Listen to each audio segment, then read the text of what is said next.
Hello everyone, कैसे हैं आप सब। आई होप आप सब अच्छे होंगे।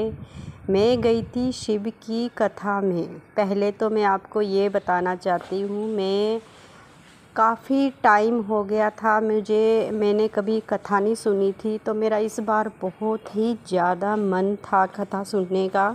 तो मैं गई हूँ भटिंडे में लगी हुई थी माँ शिव की कथा।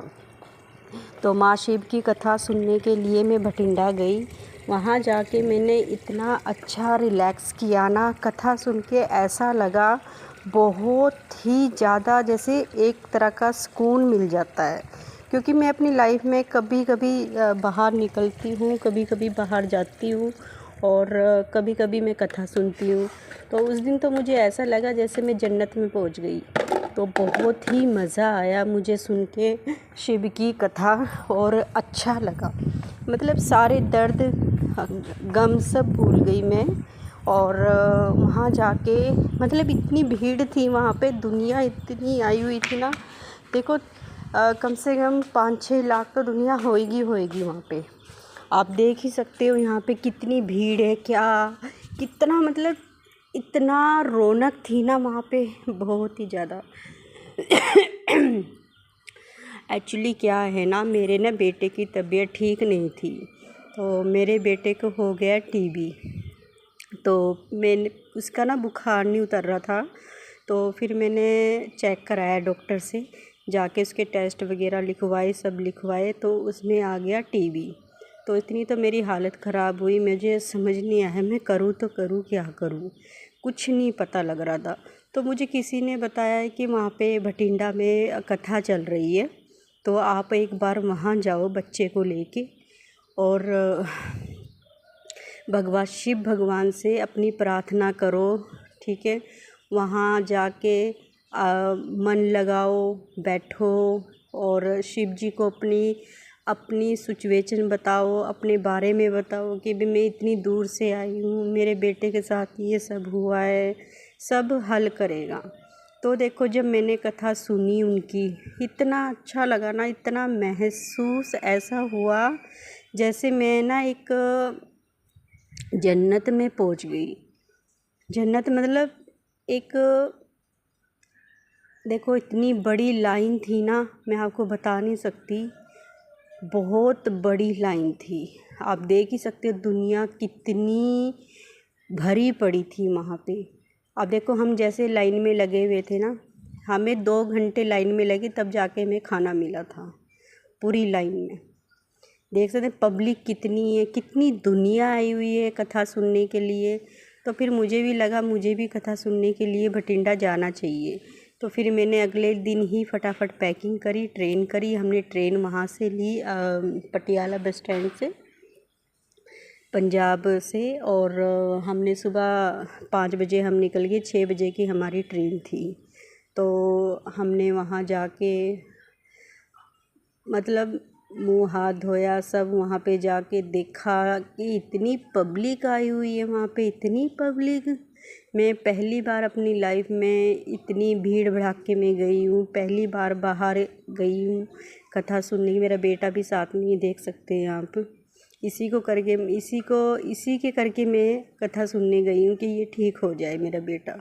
आप देख सकते हैं छोटी सी उम्र में मेरे बेटे को टीबी हो गया, पता ही नहीं लगा क्या हुआ क्या नहीं, समझ नहीं आया कुछ भी। मैं इतनी अपसेट चल रही हूँ ना, इतना मेरा मन ख़राब है, बहुत ज़्यादा समझ में नहीं आ रहा कि मैं क्या करूँ। तो मुझे मेरी सिस्टर ने बताया कि भाई वहाँ पे कथा सुन रही है, भटिंडे में कथा हो रही है। जो भी सुनता है ना उसके सारे जो गम होते हैं सब ख़त्म हो जाते हैं। तो फिर मैं अपनी बहन के कहने पे वहाँ गई सुनने के लिए। उसने मुझे फोर्स करा कि तू जा, आदि को लेके जा, तू माथा टेक के आ, तू कथा सुन के आ, तो सब ठीक होएगा, सब अच्छा होएगा, आदि ठीक हो जाएगा। क्योंकि मेरा कहीं बाहर जाने का मन बिल्कुल भी नहीं था, क्योंकि मैं एकदम टूट चुकी थी, बिल्कुल ही ऐसा हो गया था कि बस मैं कुछ समझ में नहीं आ रहा था। और जिस दिन मैं कथा सुनने गई ना, आप यकीन नहीं करोगे कि मुझे कितनी शांति वहाँ जाके मिली। इतनी शांति मिली, इतनी दुनिया मैंने वहाँ देखी कि देखो सब शिव को कितना मानते हैं। शिव एक ऐसी, मैं आपको क्या बताऊँ, शिव एक ऐसा है जो एक बार शिव की चरणों में खो जाए ना तो खो ही जाता है। इतना मतलब ऐसा था कि भाई दुनिया पागल हो रही थी। और जब प्रदीप जो वहाँ पे सत्संग मतलब कथा सुना रहे थे, जो वहाँ पे आए हुए थे प्रदीप, इतना अच्छी कथा सुनाई ना उन्होंने, इतना अच्छा सुन के लगा जैसे कि बस वो उन्होंने ये चीज़ बोली कि हर मुसीबतों का हर मुसीबत का हल एक लोटा जल है। एक लोटा जल सारी मुसीबत को ख़त्म कर सकता है। मतलब ऐसा लगा सुन के, जैसे एक खुशी हुई मुझे जाके ना वहाँ पे। ऐसा लगा जैसे मैंने ना सब कुछ पा लिया। शिव का एक एहसास मेरे मन में ऐसा जमा हो गया ना, ऐसा उतर गया कि भी मैं आप लोगों को बता नहीं सकती। आप देख सकते हो कितनी भीड़ है। तो दुनिया यहाँ पे देखो कितनी आई हुई है। तो दुनिया भी यही चीज़ सोच के, हर किसी को गम है, हर किसी की ज़िंदगी में तकलीफ़ है, कोई ना कोई कैसे नहीं कैसे, मतलब सब अपनी जगह दर्द लेके आए हुए हैं। उसमें से एक मैं भी थी। फिर जब इतना सब कुछ मैंने सुना शिव के बारे में कि भी एक बार जाओ और सब बार बार जाओगे। अगर एक बार वहाँ की कथा सुन ली तो बार बार सुनोगे। तो जैसे मैंने वहाँ पे सुना जाके, इतना अच्छे प्रवचन प्रदीप सर ने दिए, बहुत अच्छे, मतलब मन को सुकून मिल गया बहुत ज़्यादा। मैं सिर्फ एक बेटे करके गई और मुझे इतनी तकलीफ़ थी ना वहाँ पे जाके, मैं सब कुछ भूल गई।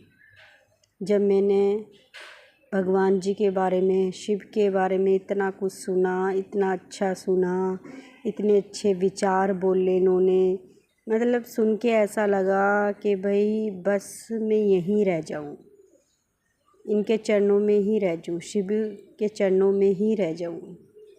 मैं भी ये आप लोगों से यही कहूँगी कि आप लोग भी जाओ, कथा सुनो, और मन बहुत ही हल्का होता है सुन के, बहुत तसल्ली मिलती है। ऐसा होता है कि सब कुछ हम भूल चुके हैं। हमारी ज़िंदगी में जो गम था, हम जिस गम से गुज़र रहे हैं, मतलब वो सब कुछ ख़त्म हो जाता है। वहाँ जाके सब कुछ भूल जाता है बंदा, मतलब इतना मगन हो जाता है। लोग इतने थे, इतना मतलब बस आप देख ही सकते हैं। इसके बारे में आगे क्या बताऊँ आपको। लोग ऐसे पागल हो रहे हैं बहुत ज़्यादा, बहुत ही ज़्यादा। मेरा तो, मैं वैसे टाइम नहीं था मेरे पास, छोटे छोटे मैंने ब्लॉग्स बनाए। मैं कि चलो एक छोटे छोटे से ऐसे बना के मैं बाद में जॉइंट कर लूँगी, क्योंकि यहाँ पे शोर शराबा इतना था ना बहुत ज़्यादा। तो मैं अगर मैं वैसे पाती तो आपको पता कॉपीराइट वो आ जाता है। तो मैंने वैसे, देखो कितना अच्छा मेला भरा हुआ है वहाँ पे, बहुत ही अच्छा, मतलब सब कुछ मिल रहा था वहाँ पे। इतना अच्छा लगा ना देख के, बहुत ही ज़्यादा। मैं वहाँ से छोटी छोटी चीज़ें लेके आई थी, जैसे कि एक स्टिकर लेके आई हूँ, चाबी के छल्ले लेके आई थी, और अपनी बेटी के लिए एक मंगलसूत्र लेके आई थी। छोटी छोटी चीज़ें, सिंदूर उंदूर जितना था। देखो कितने शिवलिंग लगा के रखी हुई थी बाबा जी की, बहुत ही सुंदर लग रहा था। इतना अच्छा लग रहा था ना, बहुत ज़्यादा अच्छा था। आप देख ही सकते हो कितनी भीड़ हो रखी है। मतलब पब्लिक ऐसे धक्कम धक्की हम हो रहे थे ना, बीच में दब रहे थे, जगह बिल्कुल भी नहीं थी। पर छोटी छोटी एडजस्ट करके हम छोटी छोटी जगह पे बैठे हुए थे बस। क्योंकि पब्लिक इतनी थी, बैठने की जगह भी नहीं थी। आप देख सकते हैं कितना बुरा हाल है। मतलब दिल ऐसा कर रहा था ना, बस यहीं पे ही रह जाए। बहुत अच्छा लगा, बहुत अच्छा लगा कथा सुन के मुझे। मेरा तो बिल्कुल ही मन बहुत बहुत ही ज़्यादा हल्का हो गया। जब से मैं शिव का सुन के आई हूँ ना, मेरे अंदर एक ऐसी भावना सी उठ पड़ी कि भाई मैं रोज़ तो देखो शिव जाने लगी, शिव मंदिर जाने लगी, जल चढ़ाने लगी, जाके अपने बेटे को साथ लेके जाती हूँ, उसके हाथों से जल चढ़वा रही हूँ कि मेरा बेटा जल्द से जल्द ठीक हो जाए। सब कहते हैं कि यहाँ की जो मिट्टी होती है, प्रदीप जी जो हमें प्रवचन दे रहे थे, जो हमें कथा के बारे में बता रहे थे, उसने कथा में